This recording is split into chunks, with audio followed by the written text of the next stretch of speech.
Hey everyone, welcome back to Pine Hollow out of Diagnostics. Yep, the blessed EuroTrash is a crank no start once again. This time the engine computer is online and we have absolutely no trouble codes. And I'll run you through that. I have no idea how to shut the radio off or the brake lights, so we're running on, the battery is going to be dead pretty soon.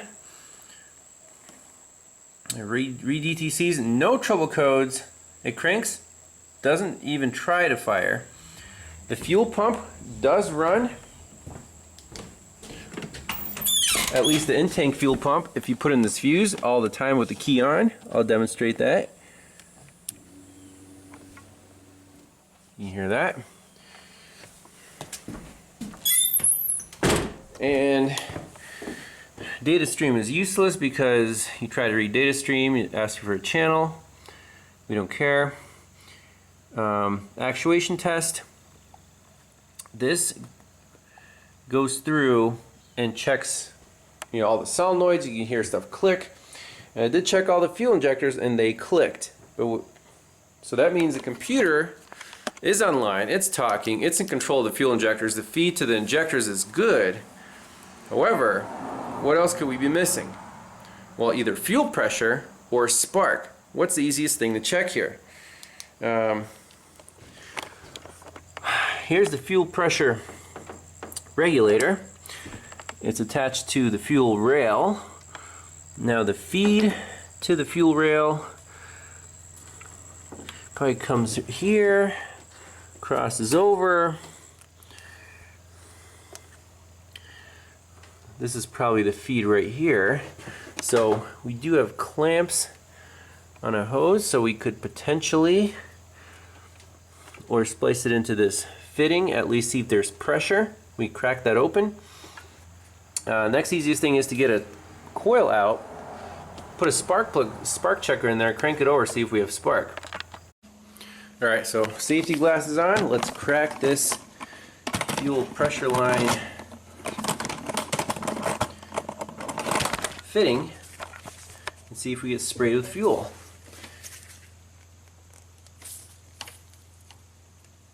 There's definitely fuel in there. Let me just run the pump for a second, see if it's pumping gas.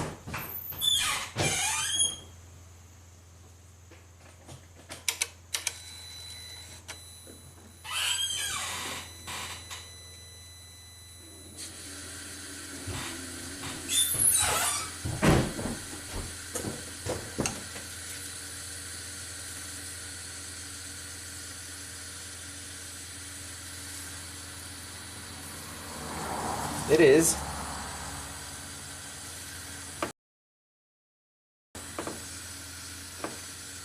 You can hear it circulating, so you should at least try to fire on that if the injectors are working.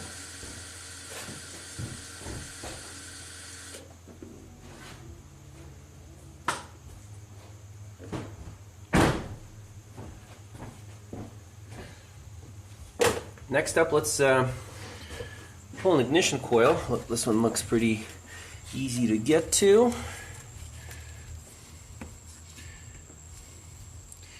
I'm sure it's a special lock tab. There we go.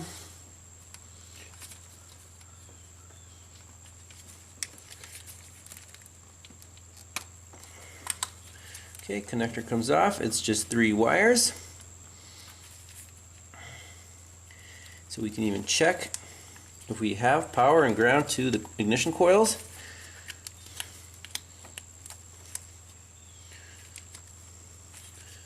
Just with a regular test light. Easy to get to. So there's going to be a power, a ground, and a control wire. And we can even pop off the neighboring cap here to see which colors stay the same and which one changes.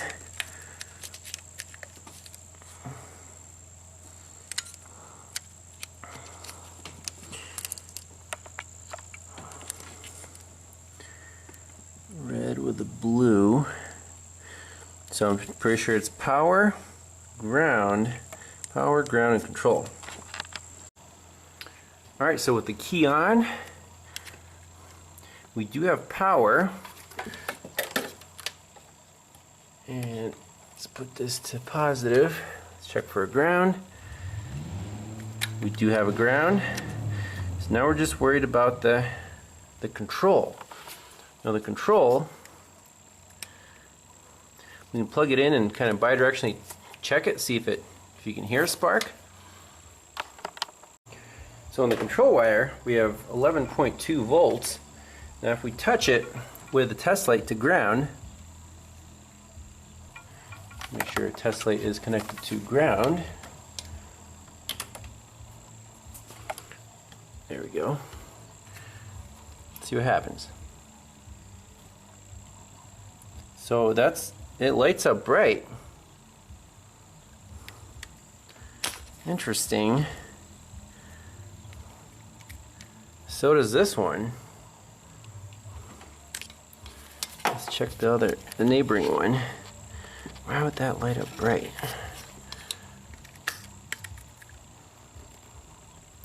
I mean, perhaps these coils are grounded directly through the computer.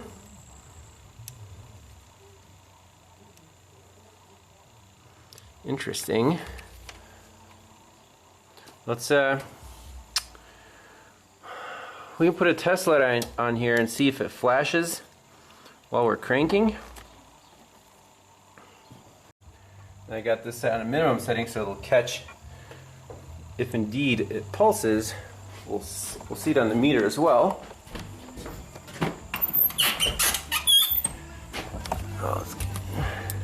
Like I said, I have no idea how to shut this radio off, so we're gonna have to control the volume.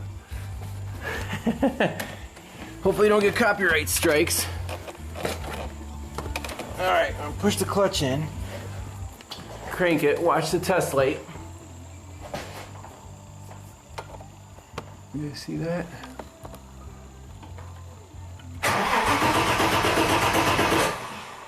I don't see any spark control.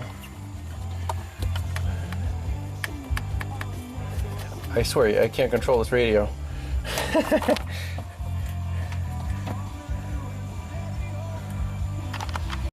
So as you can see, we only dropped to 8.9 volts, so there's no spark, and I assume there's no injector pulse. So at this point, we're going for cam and crank, like an RPM input. Wonder why the computer's not setting any codes. Again, it could be hacked, programmed, so it doesn't throw a check engine light. I have no idea. But at least we know this is a 2.7 liter V6 turbo. In the computer, we can find the pin for the cam and crank sensors, put our scope on it, and see what's going on. Ooh, I got lucky here. We got RPM on the scanner, but you remember, when these cars crank, they lose communication. Though this is a terrible programming, but I just want to see if we see anything on here. Battery's getting weak.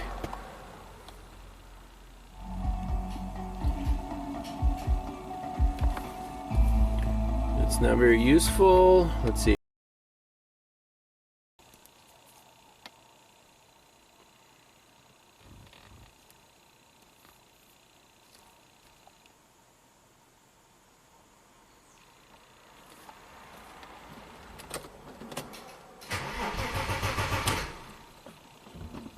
No RPM.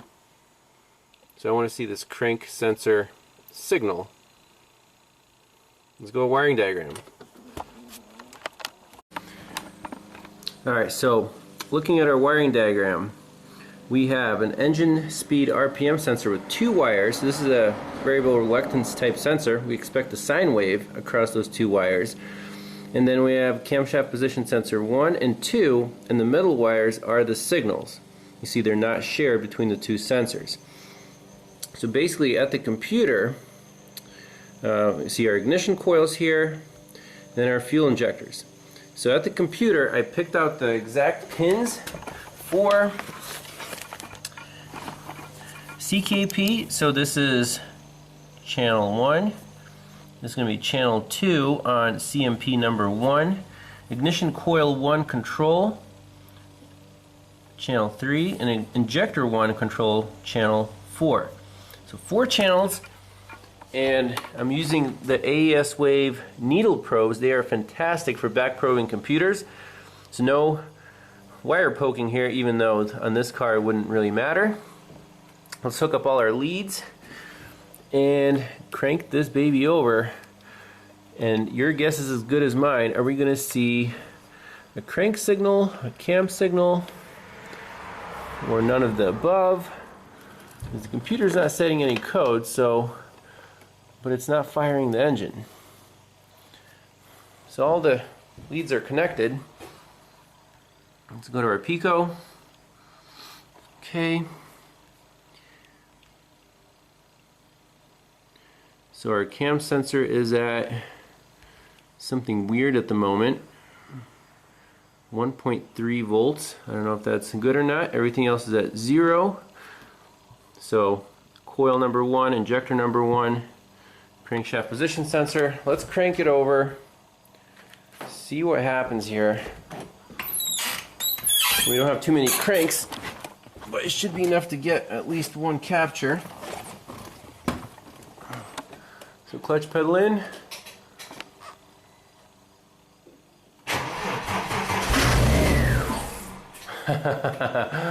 Aha! Okay.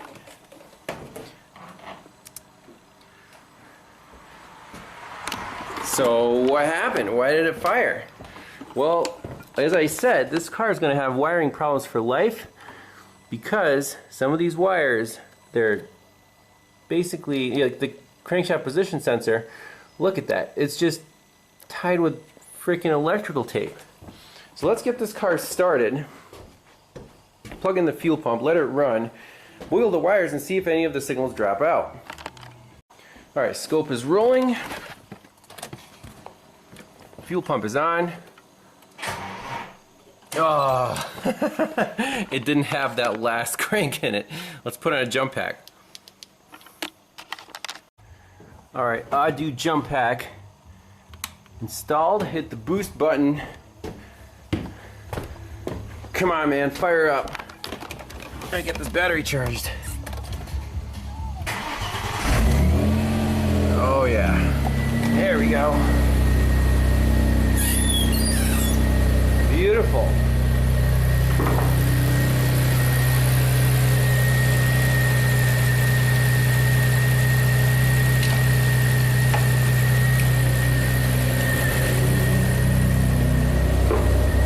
I'm gonna let it run for a little bit.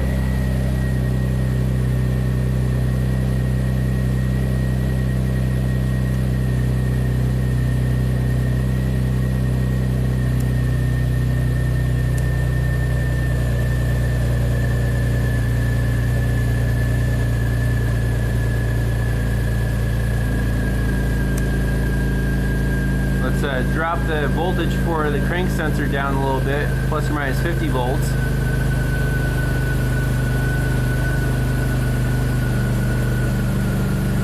Okay.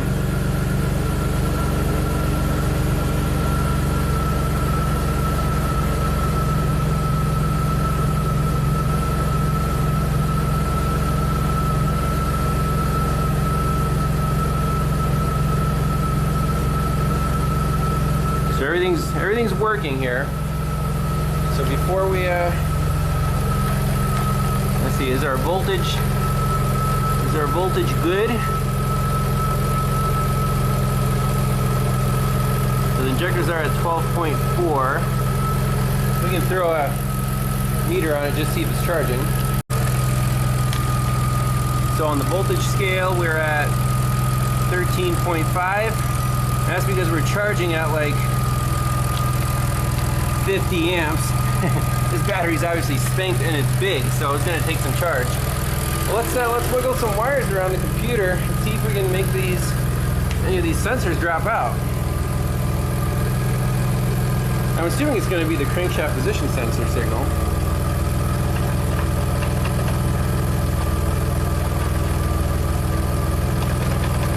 There we go.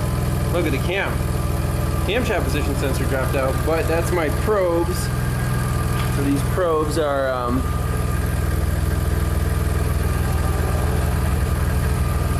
me put my probe back in.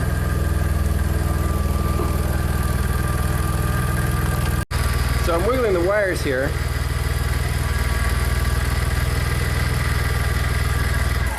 Oh, there we go. What do we see on our scope? We're really close.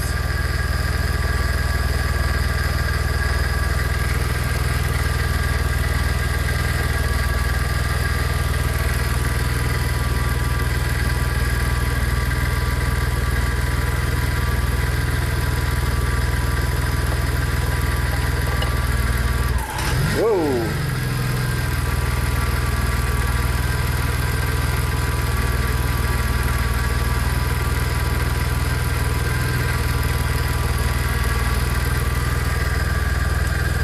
Let's stop it. Let's back up. Let's see what happened during that glitch. Did we catch it?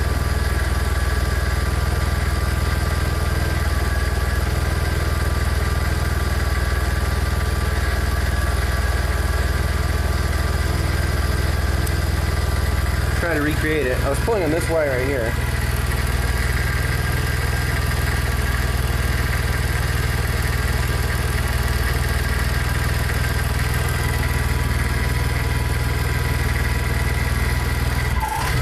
Right there. Saw that drop out?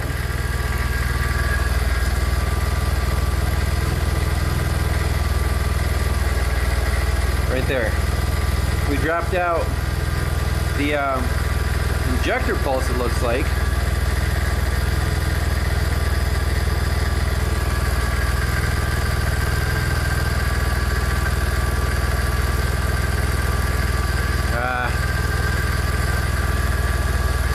Zoom.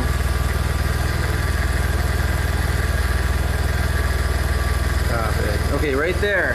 I think this crank sensor wire, it has a bare spot on it. Right there. And that was shorting out against the computer or something. So let me save this and try to recreate the problem. I mean, this is strictly unbelievable. I took the electrical tape off and these wires are just boop twisted together. That's for the crankshaft position sensor, like one of the most important sensors in the vehicle. So I think that's what was causing the problem here. Let's properly repair these, put everything back together, make sure this thing runs. Alrighty, we got our soldering iron all warmed up. Let's just solder these wires together. Call this thing fixed. Now I want to wait and have the solder just melt through all the strands here. Alright, that one's done.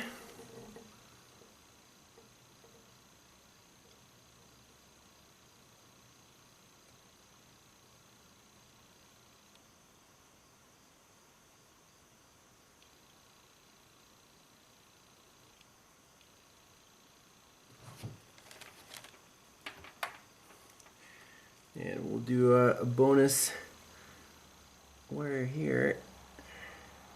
He said that one just came apart when he wiggled the box, so we'll do a proper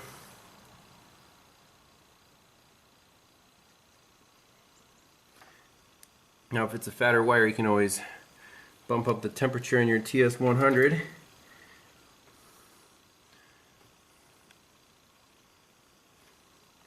Maximum.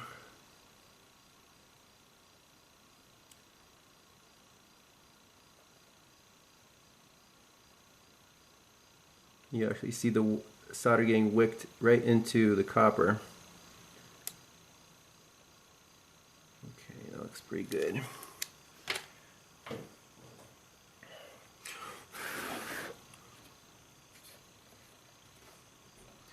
So let's shrink wrap these two. So these are for the crankshaft position sensor. Make sure nothing shorts out again, at least in this spot. Can't guarantee it. No guarantees in this vehicle.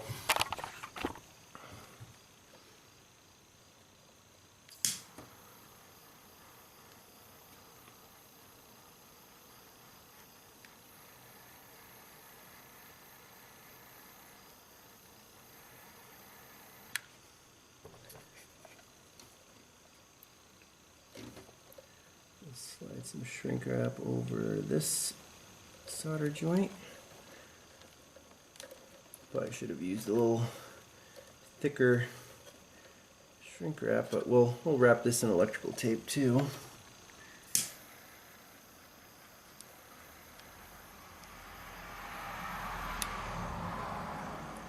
Looks pretty good. All right, let's fire it up.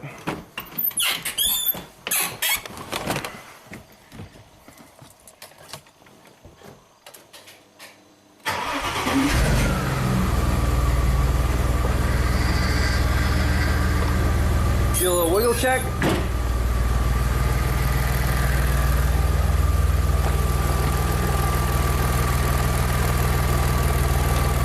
Oh, I'm confident in this. Perfect signals, it's all good.